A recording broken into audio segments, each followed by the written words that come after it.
Hello and welcome to my podcast, which is Off the Rails with me, Claire. And today I have a really cool guest who will be speaking about financial well-being. Jaskiran, I will hand over to you in a minute and we can start talking all things financial well-being and give me a little bit more insights into that. So you are listening to episode 22.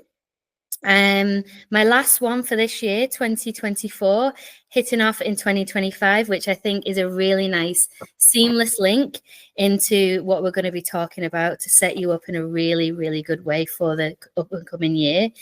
And yeah, if you're enjoying these podcasts, please like and subscribe. And here I will now introduce my guest. So Jaskiran, welcome to my podcast. I hope you're good today. Yeah, I'm great. Thank you for having me. It's great to be here. No problem at all. So yeah, we were speaking just a little bit before we hit record on all things like that led you and me as well to what we're doing today. And just for context for everyone that's listening, we actually virtually met through a really cool somebody I think we both obviously look up to, which is Steph, part of or the founder of Fuck Being Humble. I'm probably going to get loads of bleeps now that I've sworn already within the first couple of minutes. But yeah, we were on a webinar together, unbeknownst to ourselves, obviously. And one of the amazing takeaways was, about using your platform, kind of linking with people and making sure that you have a great network. So hence why we're here today. Jaskiran reached out to me last week and we kind of just quickly got together and here we are. So tell me a little bit about what it is you do. So it's financial well-being. Unpack that a little bit for me. Tell me about you and how you got to that. I'm happy we could fail fast together and be here so quickly, and thanks for having me as your last guest of the year. I didn't realize it would be your last one. Yes. So I do basically holistic financial well-being. My background is in banking, so I worked for NatWest Group for 4 years. I was a financial risk manager, I guess technically still am. And then I moved into the innovation space, so starting to really look at like emerging technology and how that can help us better serve customers through more innovative products, but also, protect the bank, obviously, as a second line of defense.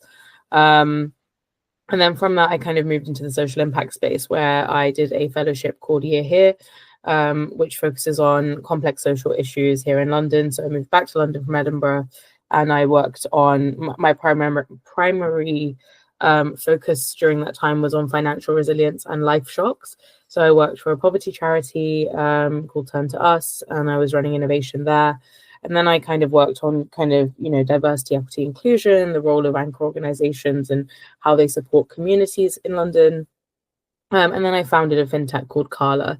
And essentially I was building a financial search engine and digital financial coach. And the idea was to take people from inaction to action with their finances, and really look at how do you point people to relevant financial products and services that help them meet their life goals, and really looking at money in this through this lens of, rather than money being a goal, money is a resource that helps you reach your goals, but really helping people understand that and getting the correct education through action with their finances. And at the time there were a lot of things out there in terms of financial literacy and like getting people to understand finances, but the more I worked in this space and the more users and customers that I worked with to understand their behaviors, is you can lead a horse to water but you can't make them drink. And the reason behind that is much deeper than just not having the knowledge. Like, not having knowledge is a big part of it, but the deeper thing is, our relationship to money is set by age 7, and so that comes before knowledge and education. That comes from how you were raised, that comes from how your family viewed money. What did you kind of soak up? What cultures of money existed around you? What religion were you a part of?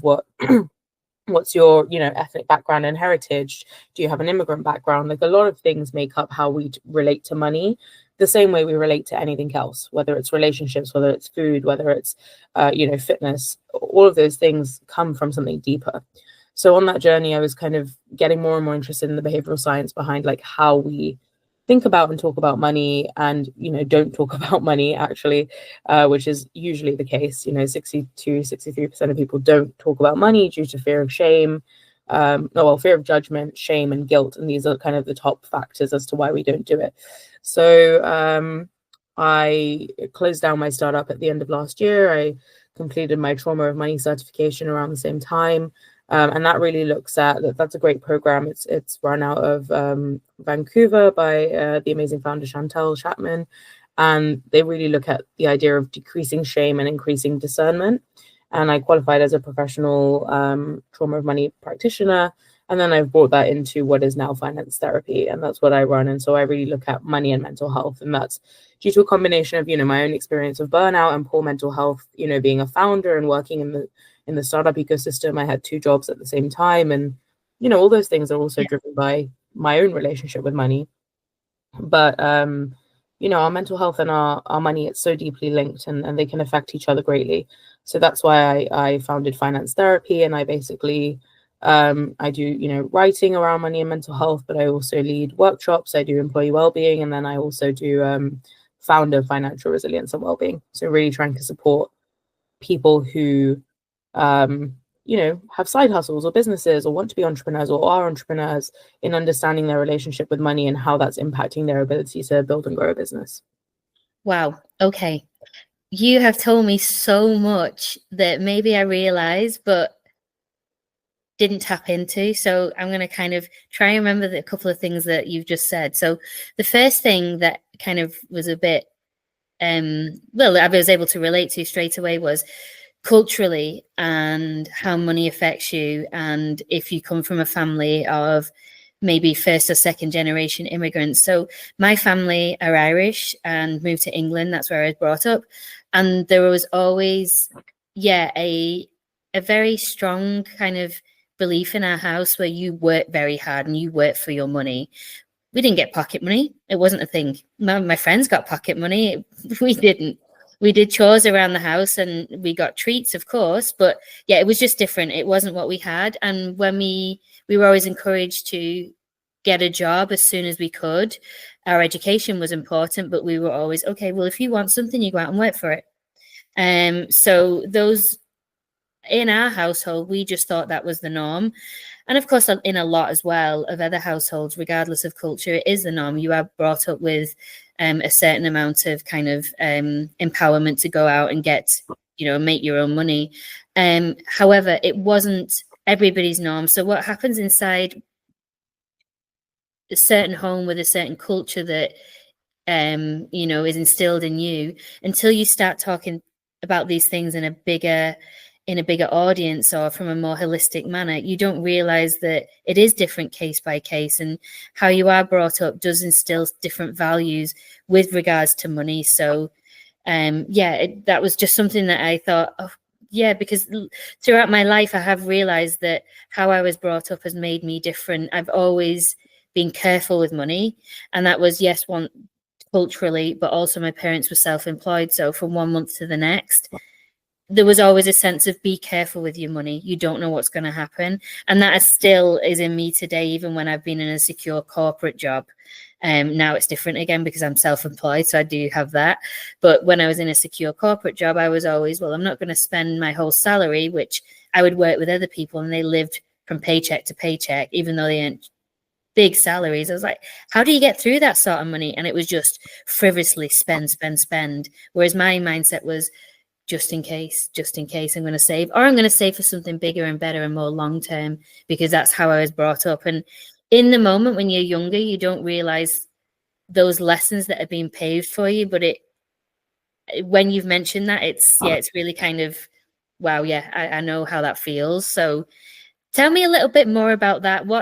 How and why is that part of it so important for you? Because it's clearly spoke to me quite loudly. Just a quick, you went through so many facts and so many interesting points, and that was just one that I was like, oh wow, yeah, I sometimes have just kind of paved over that, but there is a hell of a lot through how I was brought up that really did instill how I look at money and finances today. Yeah, well, I'm sorry, I didn't mean to trigger you. No, in a good way. No, in a very positive way, because I believe that I appreciate money. Mm-hmm. And some people will even be like, oh no, we'll go out every, I don't know, even small things like, I'll go out to eat a couple of times a week. And don't get me wrong, I love going out to eat, but for me, I still like it to feel like a treat because that's how I was brought up. Because my parents, we by no means didn't have, we lived a comfortable life, but everything was done with, a certain approach of, you have to be grateful for things, that kind of way. So even that for me is like, I like to approach it in a different way. So yeah, not in a bad way. It was very comforting for me actually, because it's a nice message that, your childhood carries through. And some instances maybe that you have examples of, where that hasn't been as comfortable for people. So yeah, it's interesting. Yeah, I mean, there's a few things that you said there, and thank you so much for sharing. And the threw myself off there, catching myself in a butt. Don't worry. The idea of our childhood having so much of an impact is really scary, and I think like anybody who has gone to therapy or has tried to work through a lot of, difficult times and really trying to understand themselves will know that actually like everything we do is linked to our childhood in some way, and depending on what that childhood was, we either suppress certain things and they will show up regardless, unconsciously, or when you start working through that and you start becoming aware of certain behaviors and habits and things that you have and where they come from, that can be very triggering, and that can be quite difficult. Like you said, like, people who earn high salaries, I know plenty of people who earn 100K and spend 100K, and they're actually worse off, even though their life looks shinier and, better on Instagram. They're worse off than, friends I have who earn, 30, 35K and only spend 15K a year, because those people are, building for a future, and they are saving for the rainy day, maybe because they have to. It could be out of necessity, but it's not to say that, our relationship to money is set by age 7 and therefore it's terrible because our parents gave us all these like horrible habits. Because, frugality can be great and is great if it is serving a different purpose. And in adulthood, what we have to do is learn to, give thanks to what serves us, or no longer serves us, and let it go, and be able to take the great things forward with us and say, well, how do I get from here to there, like to the next stage? What's going to serve me for that?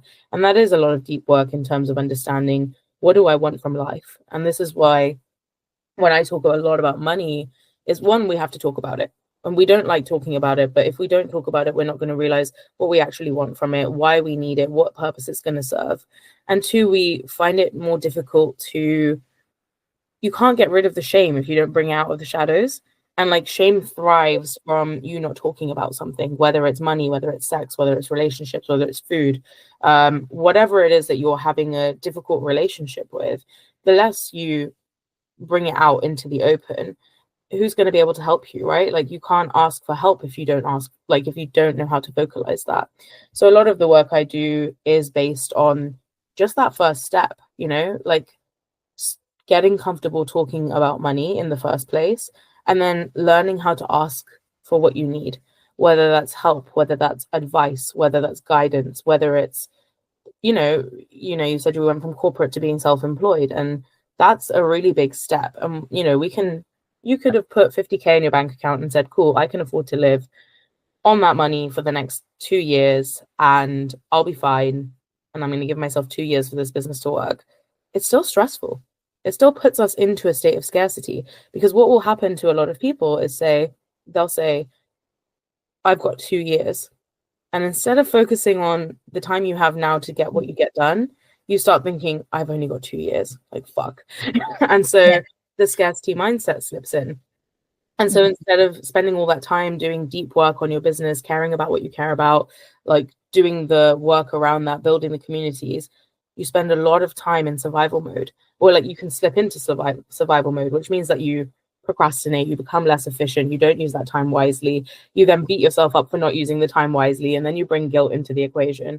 And that's why, like, it becomes this cycle that it's really hard to escape without support, but it's also really hard to do what you wanted to do. And then what happens when you get to the end of the 2 years and you didn't achieve everything that you set out to achieve? You feel like a failure, and then that seeps in. And this is why the mental health and the money piece is so intrinsically linked, because it is, and it's not two words that you would naturally put together, but it is so relevant, because none of us can survive without money, whether it's a penny or a pound. We all need money to survive. And I think what's really kind of, again, sort of very relative to, and I can kind of really kind of home in on it, and I think more and more people going through it, is this: people are transitioning from corporate to trying to start up on their own.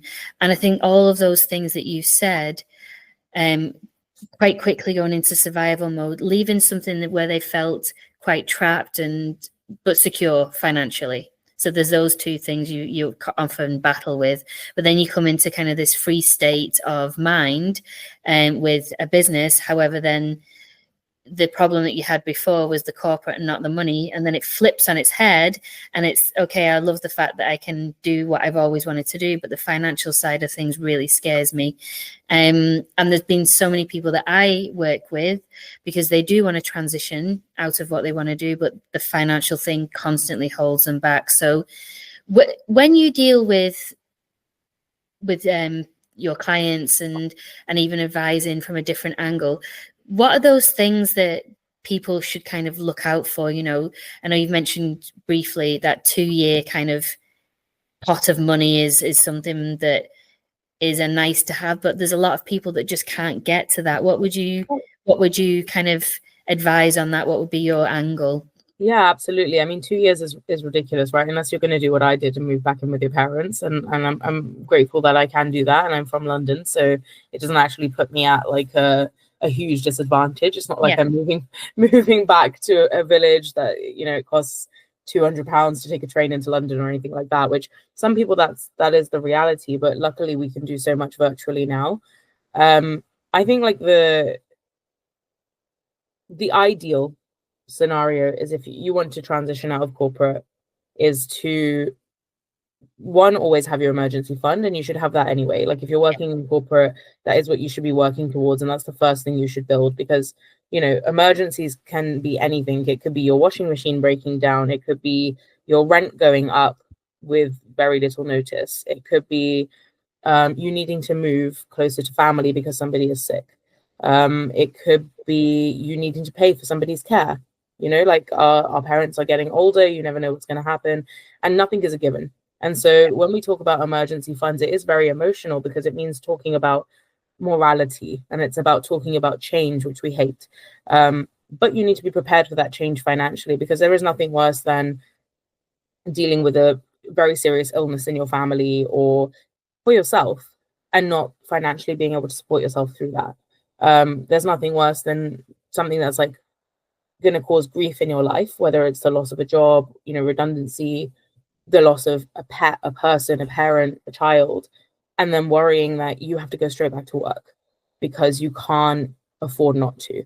And so an emergency fund, I say, is always the first thing, and looking at that realistically and saying, do I have 3 to 6 months of living expenses in a high yield savings account, somewhere that it's earning money, so it's not being wasted, or it's in like a, low to medium risk stocks and shares account or ISA, just somewhere that you would be willing to take that money out if you needed it on the spot like that. And it's accessible, but it's still earning money. It's not just sitting in an account somewhere doing nothing. And then if you want to leave your job and have a business, you need another fund, which I lovingly call, and many people do, is the fuck it fund.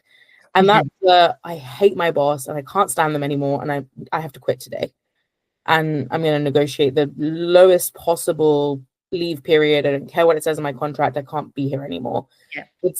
I've had this dream and I've been working on it, every Saturday for the last few years. And I actually want to turn this into like my everyday.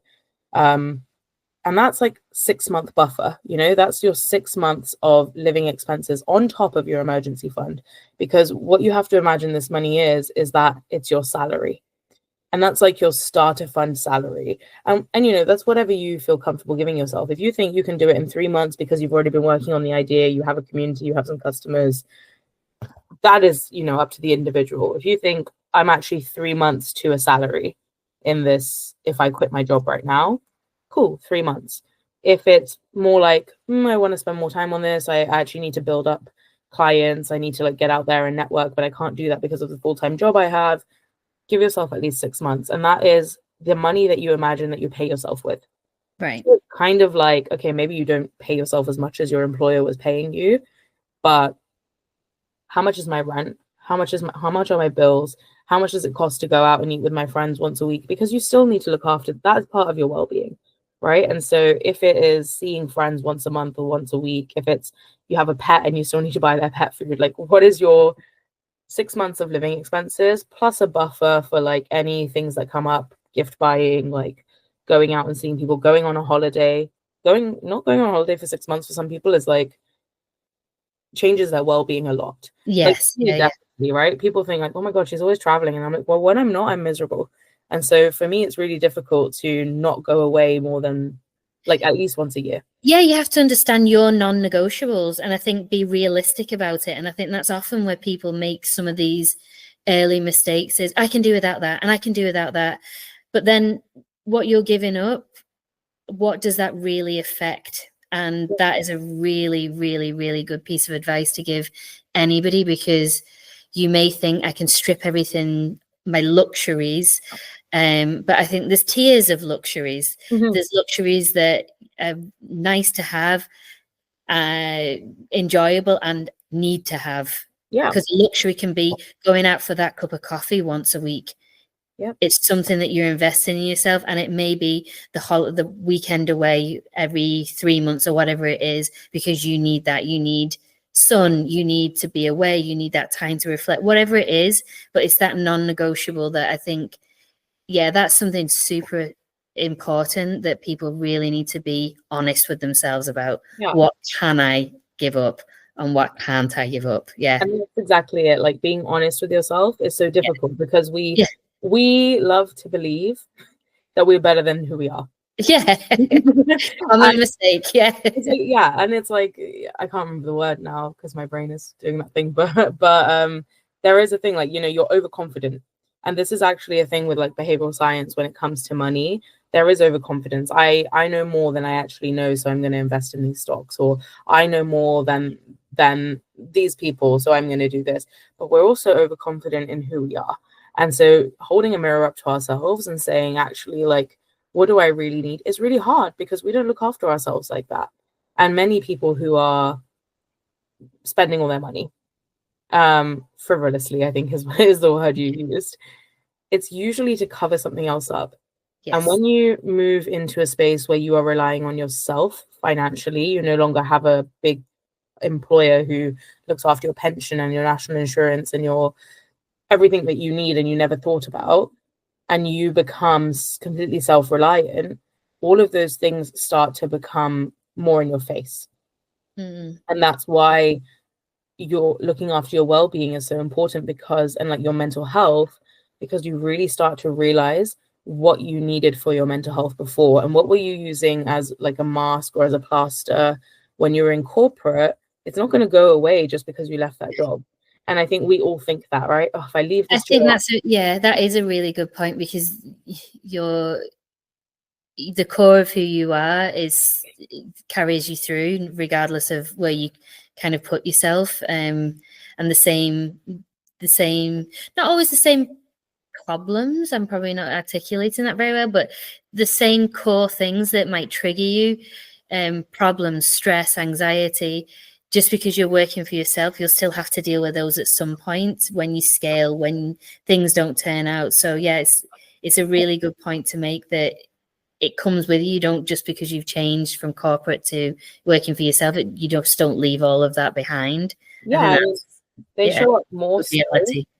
Like you just get rid of the other person that you were blaming for your problem. Yeah. Like if I'm very frank about it. And so yes, changing your environment is extremely important. If you live in a toxic household, if you work for a toxic company, or like and like, that word toxic gets thrown around, but, really, like if you're working in a workplace where they don't respect your boundaries, if they, are calling you at the weekends, if they are picking at things that really don't matter, but you're actually working really hard and you're meeting all of your goals, if you're asking to be paid what you're worth and they're saying no, that's going to build resentment. And that is toxic. That's toxic for you because they hold the power. And so, yes, leaving those environments is very important, and it is going to do a world of good for your well-being, but it is not the solution to your problems, in that if you leave, you're not going to be like, I'm fixed, I'm great, I'm going to figure this out. And that is why having that buffer of your fuck it fund on top of your emergency fund is going to be great, because it gives you time and space, but then you still have to do the work in how you use that time and space. You still have to say, I'm not going to slip into scarcity where I'm like, oh shit, I've got 6 months to find a job, or I've got 6 months to make this business work. Yes, it's going to light a fire under your butt, and you're going to be like, I've got 6 months and I'm going to make this work. But you have to use that time in that mindset. Like, I'm going to do this. I believe I'm going to do this, rather than the other thing that many of us do, especially women, where it's like, actually, like, have I got what it takes to do this? Of course, you're going to question yourself. It's going to happen, but you can't let that take over. You can't sit there and say, what have I done? Like, why did I ever make this decision? Like, it's never going to work out for me. Like, and then this is where the idea of limiting beliefs come in. Because if you leave with all of the fire in your belly and you're like, I'm going to do this, and then you let all of these thoughts creep in around, I'm not good enough to do this, and nobody's going to want to buy my services, and nobody wants this from me. If you know that you can potentially be like that, and if you've been like that in your job, don't quit your job until you have some sort of validation for the thing that you're trying to do. So if you are, I don't know, selling crochet clothes, crochet clothes at the weekend and try and sell them. And when enough people have bought them and shown you that actually, like, people want this and it sells and it works and it doesn't just sit on Depop or Vinted or, you know, any of these apps, and doesn't get any likes and doesn't get any purchases, then you haven't proven that it's worth quitting your job for. Yeah. So, and the same if you're a coach, like, start finding clients before you leave. It's not a really good piece of advice. Yeah, you've got to understand, can something work before you basically take a huge risk, and then, like you say, all the other things that come around that, then the self-doubt about not only what you're trying to do, but then about yourself. It's all so relative. So yeah, taking smaller steps towards what you want before you risk everything. And I think that is a true bit of advice. You will get people that be like, yeah, leave it, it's no good for you, it's toxic. That word toxic we've spoken about. Leave it, do something for yourself. You're totally right. Yeah, go for it. It's not as easy as that. If it was, we'd all be working for ourselves, and the life would be all great and rainbows and the rest of it. But the reality is, life isn't easy. Life isn't like that. We can make it easier by seeking out people like yourself that can support and guide and help us understand the why and the how. So like you've mentioned, a lot of things are instilled with us through childhood, through our surroundings, through our parents or guardians that we've been brought up with. Then it's social, the people you surround yourself with, and there's a lot of this, which I think is something that people deal with today a lot, and especially a younger generation, is social media is good and it's bad and it's ugly, because yes, I run my business through social media and all the platforms, so I'm grateful for it.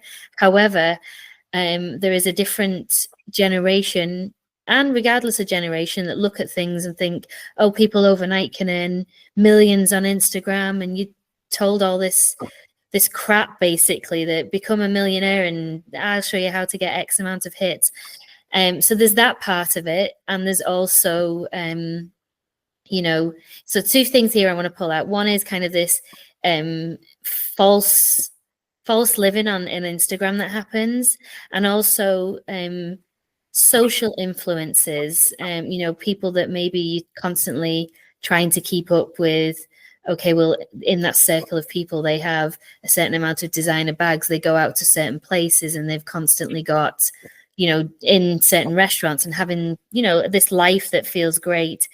How do you deal with, or what advice could you give to people that feel kind of socially, the weight of social environments that they need to keep up, but they don't have the finances to do that? Again, it's something that I think is relative to mental health. How do you get that a lot? Because I feel like it's something that is again not spoken about, because people don't want they don't want the people they're around to think, oh, I can't be the same as you. I'm not a peer financially, but I'm trying to keep up, and it's actually doing me no good. So yeah, that's a big way of asking you a question. But basically, with the social pressures that we have today, how do we protect ourselves or those around us from not feeling like they have to sacrifice to keep up? Yeah, yeah, for sure. I mean, I think, and this is why I do so much work in terms of like values-based anything, values-based earning, spending, saving, investing, because that's all about you as the individual. And I think, you know, at some extent it comes with getting older and wiser, because for sure we've all felt that pressure. We all kind of see it, you know, when I was younger, people wanted Louis Vuitton bags and Louis Vuitton shoes. And I mean, realistically, I'm really clumsy.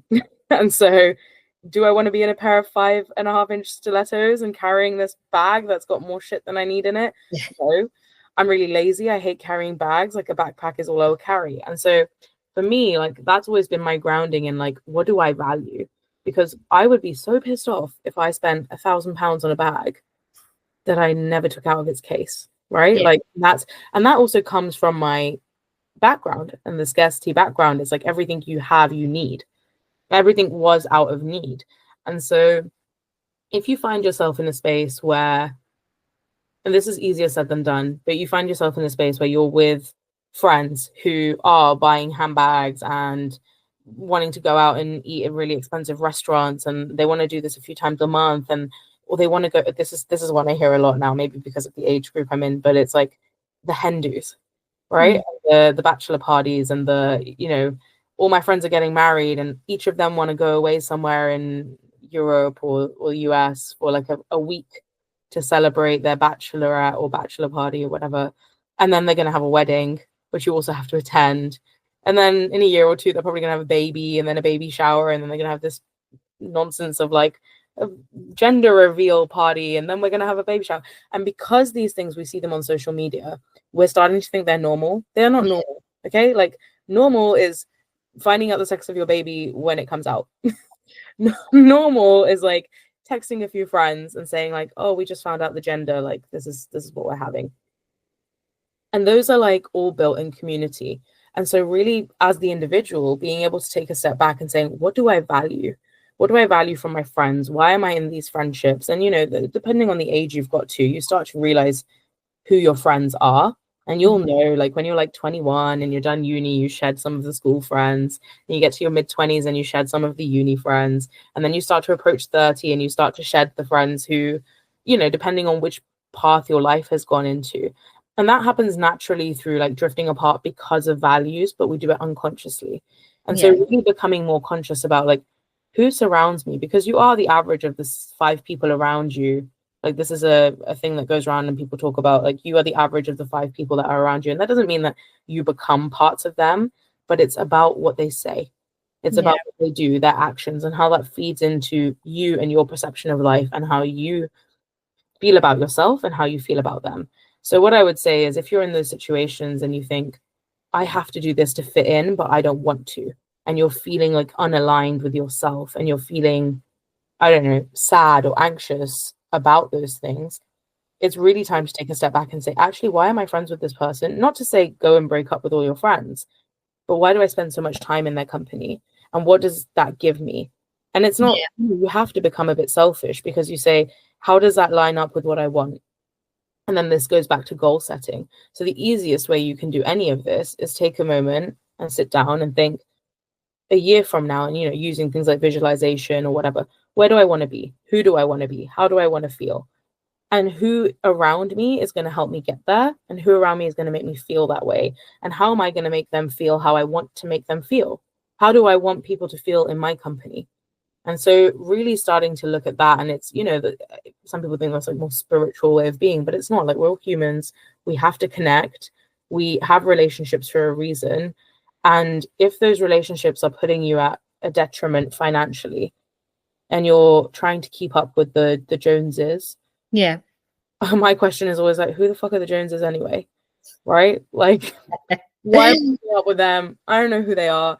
Like, it doesn't align with me. So for me, it's really easy. I'm not going to buy a handbag because I'm never going to carry it. I'm not going to buy high heels after the pandemic because I'm just going to fall over and break my ankle. And then I'm not going to be able to walk anywhere anyway. Right? And so starting to look at little things like that and say, actually, why do I do this? And then giving yourself the grace to say, I did this to survive in that moment. And I'm okay with that. I'm at peace with who I was, but it's not how I'm going to go forward. And now I'm living for myself, like truly for myself. And whether that means putting up boundaries with friendships, putting up boundaries with family. Some people, once you achieve social mobility, I see this a lot, right? Like you earn more than your parents ever could have dreamed. And then you start feeling kind of at odds with the way you grew up and the people around you. And you go back at Christmas and you're like, I have nothing in common with anybody here anymore. And they don't, like, it's not the same. But actually, you're still humans. You came from the same place. You share a lot of values. You share a lot of memories. And it's not about the materialistic. Yeah, I was just about to say that you strip away the material things and look at who you really are. And it goes back to what you said of your values and what you value in life. And you realize when you're in a room and you're stripped of all those materialistic things, it's very clear what your values are then, if you really kind of are very honest with yourself. And I think that is a really nice, important message to take away is those things. And I wanted to kind of home in on that because there is so much now fakery around how people are living, and it just puts so much pressure on a lot of people and trying to kind of show up in a certain way. And I think when it comes to finances, it's super important to realize, how you live and how are you living the best way possible for you within your remit and not living above your means, because it's very easy. You hear so many people that get themselves into so much trouble because they're trying to live the same life as the guy next door, and it's live your own life, and the pressure of that and how that makes you feel. And in a household, the ripple effect that can have. When you can't, you might have a designer bag beside you, but you can't pay your electricity bill, and that happens. And there's so many people that have bad money management. And I think all of these things, if we just stop and collect our thoughts and really understand what brings us value, it will, you'll go into something with much better intent, and whether it's anything, and that's like really nice takeaway. That's the exact point. It's like, we actually don't know, because nobody talks about money. But you don't know the people that you follow online. Like, if we're realistic about this, right? Like, Instagram's been around for 10 years. I think I first downloaded Instagram in 2014. I was late to the party, but we don't know the people we're following, right? These people who have like 100K followers or whatever it is, you don't personally know them, and less so do you know their financial situation. And I've read a lot of studies on this, and like the things behind, like the travel influencers, right? They get themselves into debt to be able to show you this life online, right? And there's a lot of talk around, like, the Instagram is a highlights reel. But for some people, it's like a curated highlights reel. These are, and the laws around saying what's a gift or what's an ad are very recent, the last few years, right?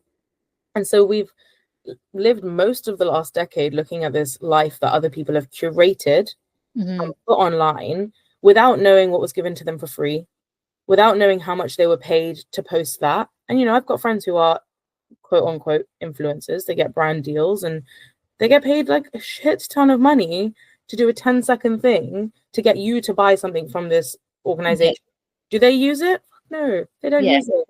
And I know people who have boxes and boxes and boxes. I'm looking to the side at like my nothing, but my non-boxes. I actually do have a box of my nail polishes here because I need to.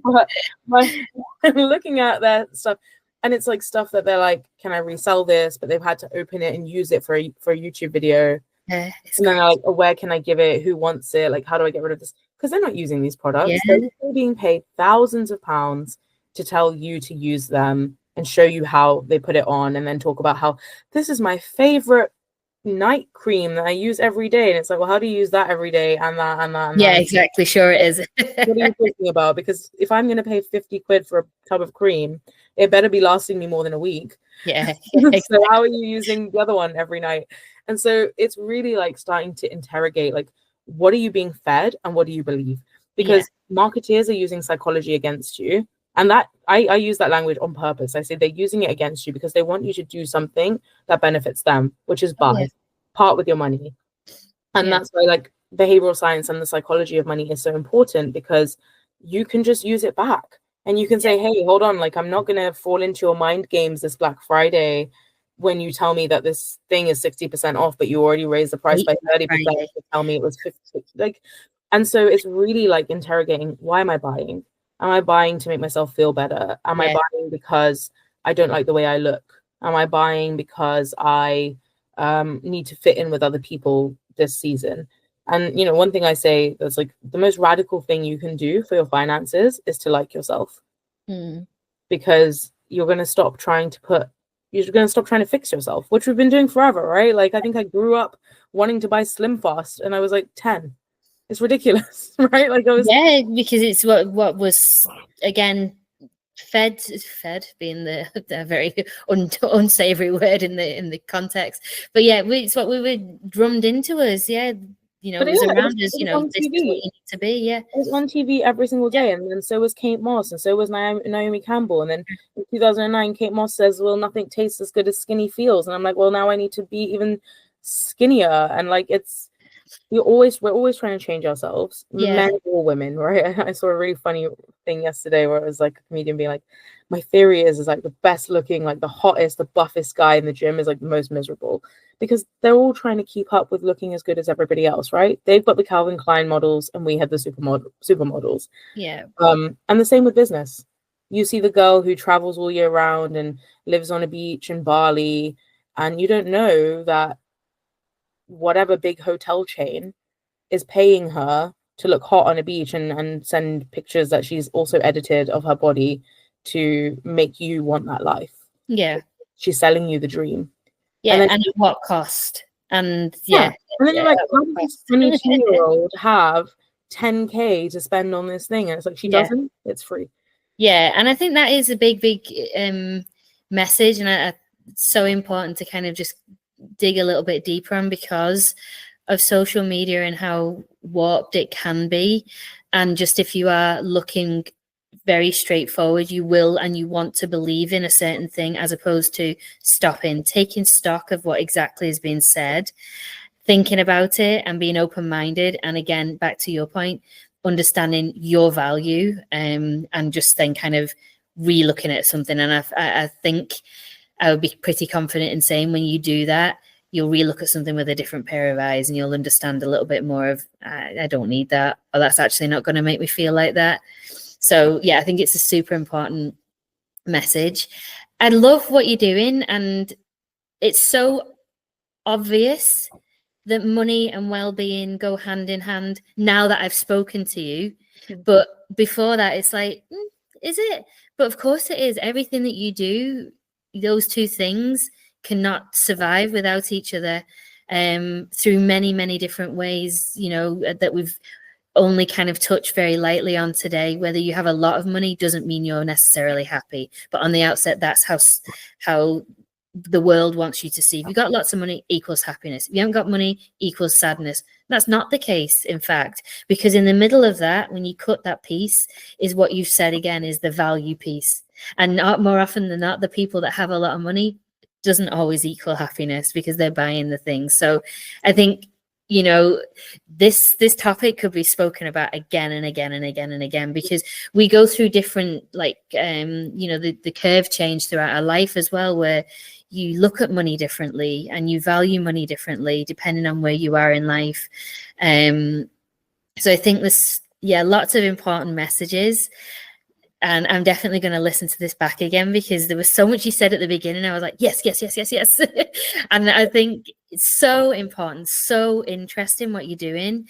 And it just feels like money is always used as this kind of, the way it is now and in the way the world it is that we live in, it's kind of used as a social status, and I hate that.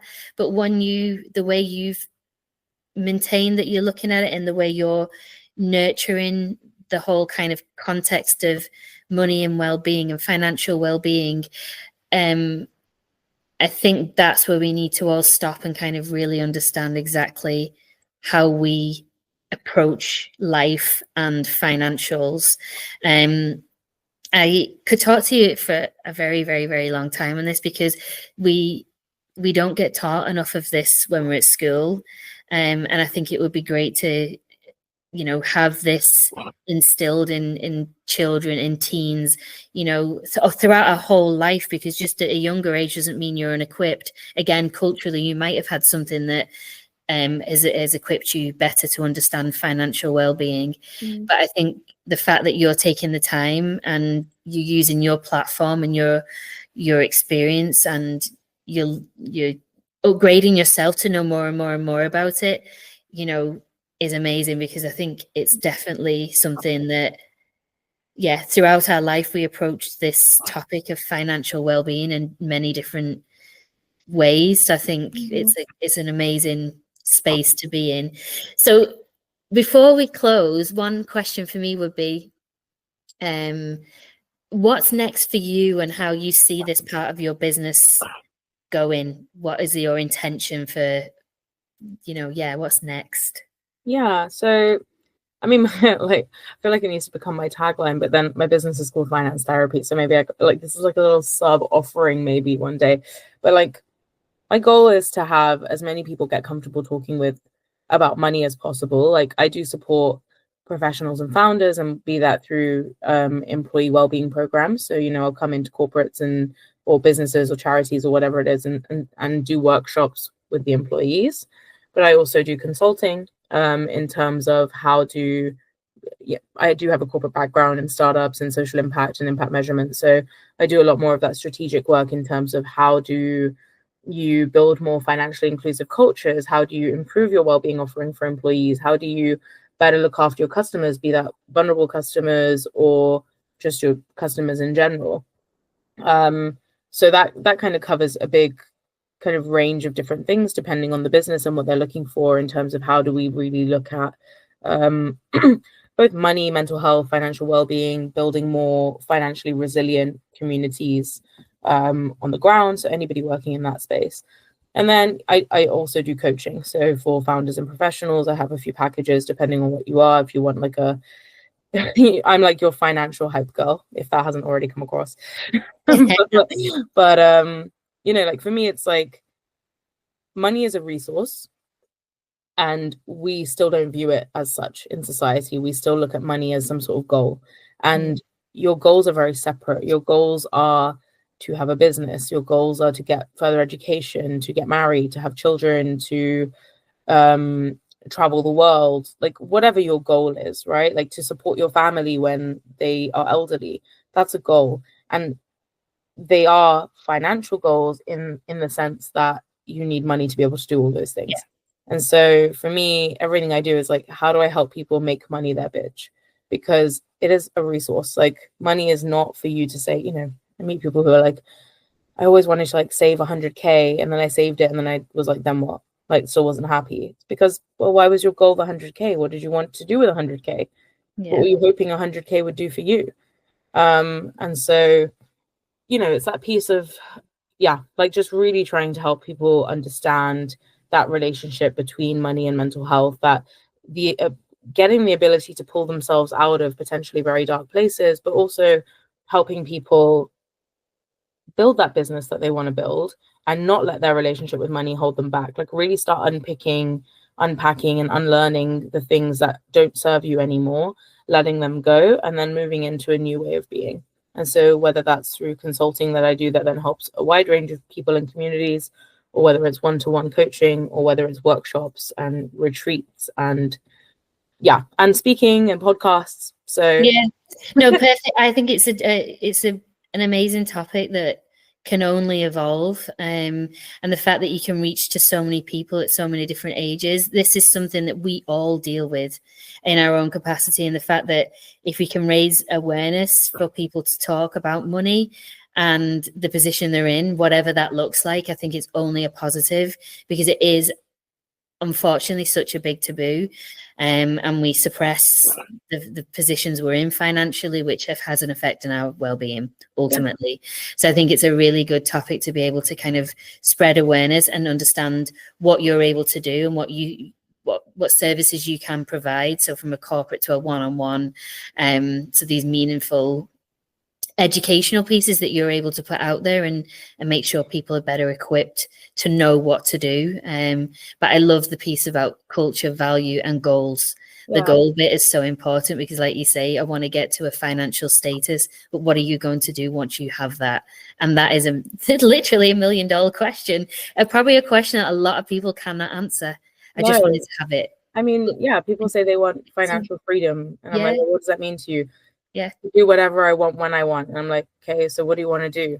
And then crickets. Yeah. I've never thought that far. Yeah. It all sounds great, and it's all very surface level. And again, I think that's something if we could probably go another hour and talk about, is how we're all so surface level driven, but actually you take away that layer and it's like, what really does that mean?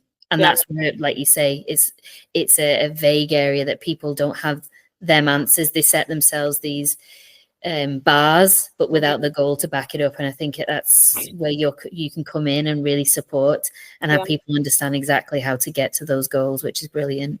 Yeah, and then I didn't even mention it there. I'm so awful at plugging myself. But I run a finance therapy circle once a month, virtually online. People join from all over the world. And so if people are listening to this and they're like, oh, well, I'd like to hear more of me, but I connect mind, body, and money in that space, and we do somatic practice for nervous system regulation to help people feel regulated when they're going to have conversations about money. And that is like one of the biggest things I do in terms of a huge topic, a massive topic, because I speak about this so much with my clients as well. The one big topic that people just do not want to touch is going into negotiation, or even asking what the salary is for a job, and they'll have done 4 interviews and it's like, do you know what the salary is? No. So I love that, again, you've mentioned that there's so many cool things. So where can we find you? What's your Instagram handle? Do you have a website? Where can we find all of these amazing things that you do? Yeah, so on Instagram, I'm Money with Jas, because I can't get finance therapy for some reason. And I'll link all these too. So yeah, Money with Jas. Yeah, so Money with Jas on Instagram. I'm Jaskiran Mangat on LinkedIn, where I post Monday to Friday at least. I'm Finance Therapy on Substack, where I write every 2 weeks on a money and mental health topic. And it's kind of thought leadership. And so we take a topic, and then I take a topic, and then I think about all the different implications of money, and then there's tips in there and very actionable things as well.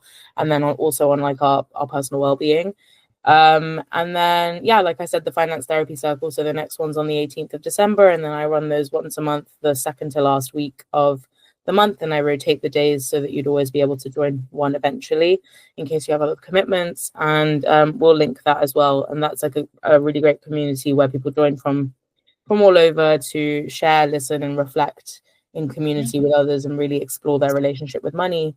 And we bring in like somatic practice, like I mentioned. So those are those things. So yeah, Substack, Instagram, LinkedIn, and my finance therapy circle, all the good places. And then if you actually want to work with me, just reach out. Exactly. So I'll link everything. So anybody listening to this, you want more details? I know I do, because this is just so fruitful. There's so much to unpack. Like literally, I've loved it. It's been very, very, like there's so much of it. The well-being part is like so many nice relative things. And it all makes sense. It all makes such sense, from your upbringing to your social circles to things you've experienced throughout your life. It's super relative. I love what you're doing. Keep doing it. And I will link everything. So anybody listening, such an amazing topic that we can all relate to and all learn more about. And thank God you're doing this and making sure you're raising awareness and giving people the tools to invest in themselves in the right way. So thank you so much. I've enjoyed speaking to you, and Thank you for having good me. luck with everything. Thank you.